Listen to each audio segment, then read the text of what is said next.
अब देखिए बच्चों, क्वेश्चन नंबर 6 देखने में छोटन लगे घाव करे गंभीर तो वही बात है, ये क्वेश्चन देखिए बहुत छोटा है, लेकिन ऐसा नहीं है कि बस हो जाएगा।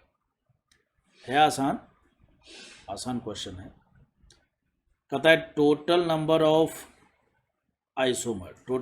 Isomer considering both structure and stereo isomer. ठीक है ना। क्या कहता है, टोटल नंबर ऑफ आइसोमर निकालना है, जिसमें स्ट्रक्चर आइसोमर स्टीरियो आइसोमर सारे देखने हैं।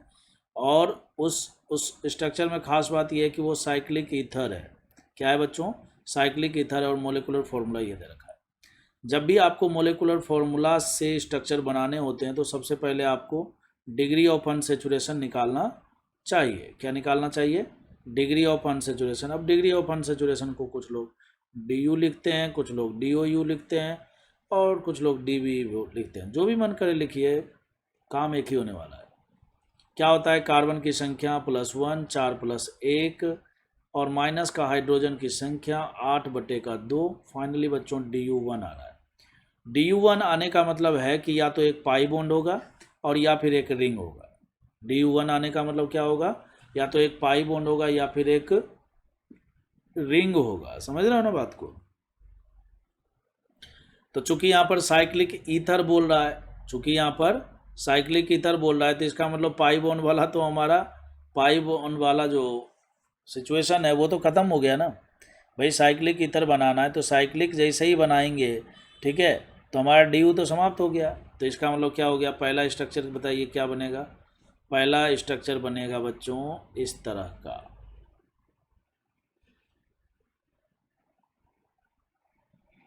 ठीक है ना। इसको क्या नाम होता है, इसका नाम होता है बच्चों THF, टेट्राहाइड्रोफ्यूरान। खैर, एक तो ये स्ट्रक्चर, अच्छा चेक कर लेते हैं कितने कार्बन, 1 2 3 4 कार्बन। साइक्लिक ईथर भी हो गया, DU भी हो गया, मोलिकुलर फॉर्मूला भी चाहो तो मिला लो, 2 चौक 8 हाइड्रोजन हो गए, सब कुछ सही है। अच्छा, हमने क्या किया बच्चों, 4 कार्बन है, साइक्लिक ईथर बनाना है, तो 4 कार्बन और 1 ईथर ऑक्सीजन को इंसर्ट करवाया तो 5 बने। तो इसका मतलब अब अगला जो स्ट्रक्चर बनेगा वो बनेगा बच्चों 4 मेंबर वाला। 4 मेंबर वाला बनेगा। तो 4 मेंबर वाला हमने ये बना लिया।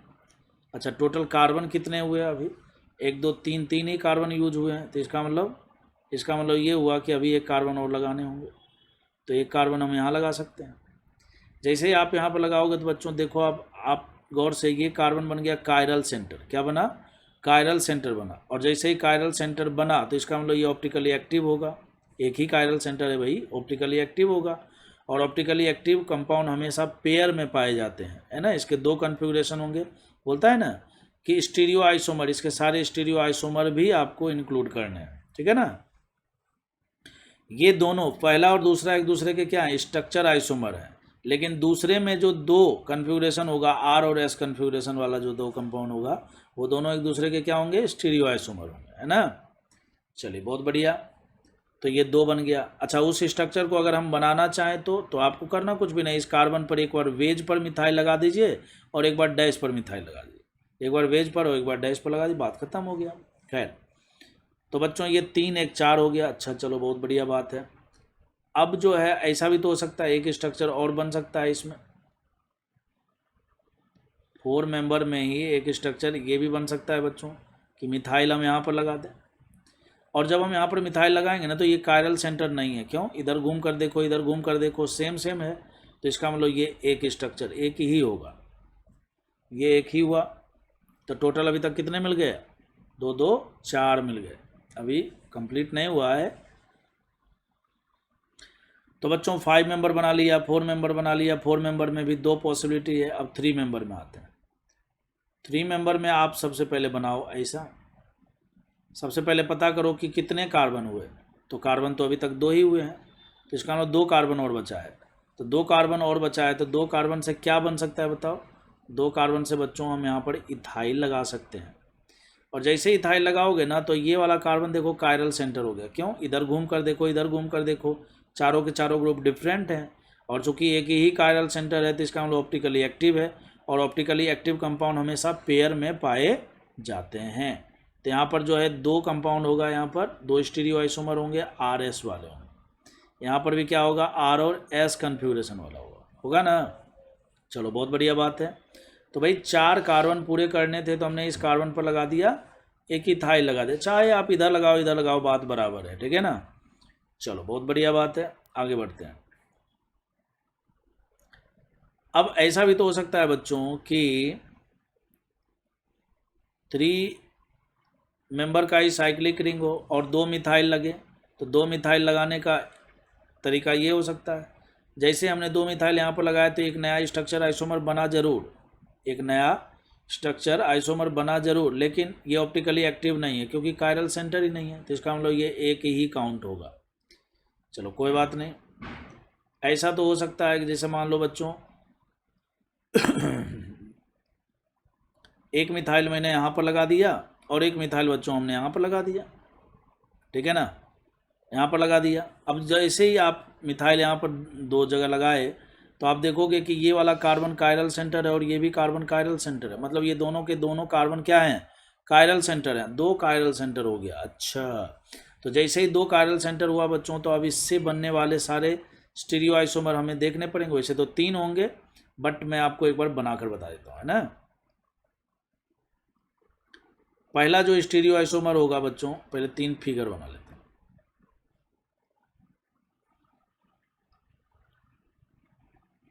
ठीक है ना।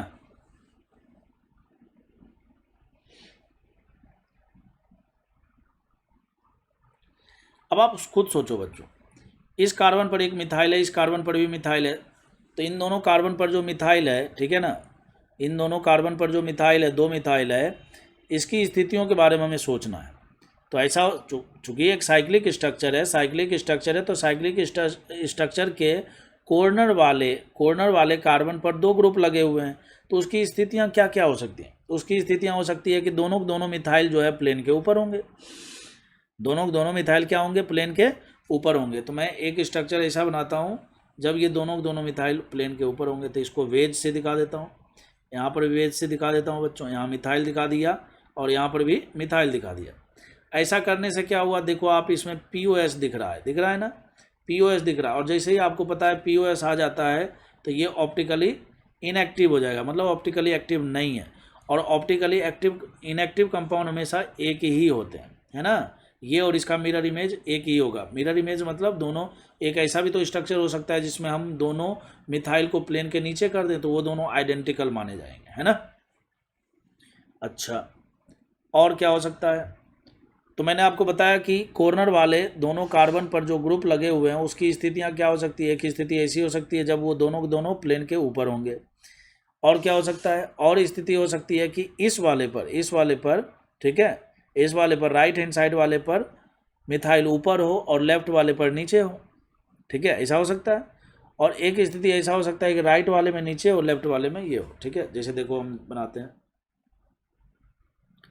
बच्चों, जैसे मैंने यहाँ पर वेज कर दिया और यहाँ पर मैंने डैश कर दिया, यहाँ मिथाइल लगा दिया, यहाँ मिथाइल लगा।